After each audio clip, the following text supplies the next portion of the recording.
नागपुर और उसके आसपास के क्षेत्रों में कई प्राचीन और मध्यकालीन धरोहर है। इन्हीं में से अधिकांश इमारतें खंडर में तब्दील हो चुकी हैं। इन्हीं में से एक है वेड़ाहरी गांव की बावली। 16वीं और 17वीं शताब्दी में बनी इस बावली अब पूरी तरह से खस्ताहाल हो चुकी है। इसके संरक्षण के लिए पुरातत्व विभाग द्वारा सर्वे भी किया जा रहा है। हालांकि कानूनी पेच के कारण इस बावली का संरक्षण अधर में लटका है। नागपुर शहर से लगभग 15 किलोमीटर का सफर तय कर हम वेड़ाहरी गांव में मध्यकालीन बावली पहुंचे।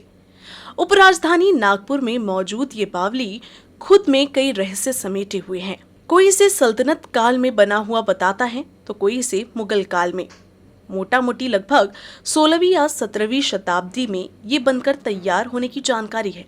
हालांकि पुरातत्व विभाग के पास इस बावली का कोई स्पष्ट डॉक्यूमेंटेशन नहीं है, लेकिन बावली को गौर से देखने पर इसकी दीवारें सैंड पत्थरों से बनी हुई है और इन दीवारों पर मराठा कालीन स्थापत्य कला का नमूना भी देखा जा सकता है। इस तरह के बावली का जो निर्माण है पानी के संरक्षण के लिए किया जाता था। उस समय पानी के संरक्षण के लिए इस तरह की बावलियाँ जो है तैयार की जाती थी। इस वक्त मैं नागपुर शहर से कम 12 से 13 किलोमीटर दूर वेड़ा गांव में मौजूद हूँ। यहाँ पे इस तरह की जो बावली का जो दिखाई दिया है, तकरीबन 2010 के आसपास जो है इस बावली देखी गई थी पहली बार। तब से इसका सर्वे का काम चालू था, लेकिन हाल फिलहाल के दौर में जो है ना इसके काफ़ी चर्चा में है।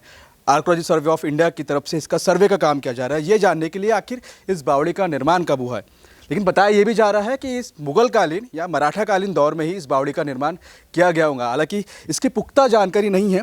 फिलहाल के इसमें पूरा एक सर्वे बनाया जा रहा है ताकि ये जान सके कि इस बावड़ी का निर्माण कब हुआ और इसका विकास किस तरह से किया जा सके, ताकि ये जो है बड़े टूरिस्ट स्पॉट के रूप में प्रसिद्ध हो सके।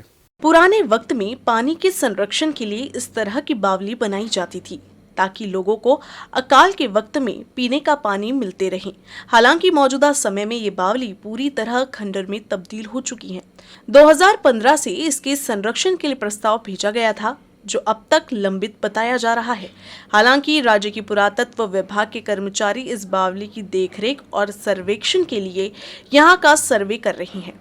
यहाँ मौजूद अधिकारी की माने तो ये सर्वे पूरा होने में लगभग 10 से 15 दिन का वक्त लगेगा, जिसके बाद ही इसके संरक्षण की कवायद शुरू होगी। लेकिन इस काम में सबसे बड़ा रोड़ा बावली का निजी जमीन पर होना बताया गया है। बहरहाल नागपुर के आसपास के क्षेत्रों में कई प्राचीन और मध्यकालीन इमारतें हैं। इनमें से अधिकांश खस्ता हाल में हैं। हाल के दौर में सदियों पुरानी इस बावली को संरक्षण की दरकार है और ये संरक्षण कब और कैसे होगा, ये सबसे बड़ा सवाल है।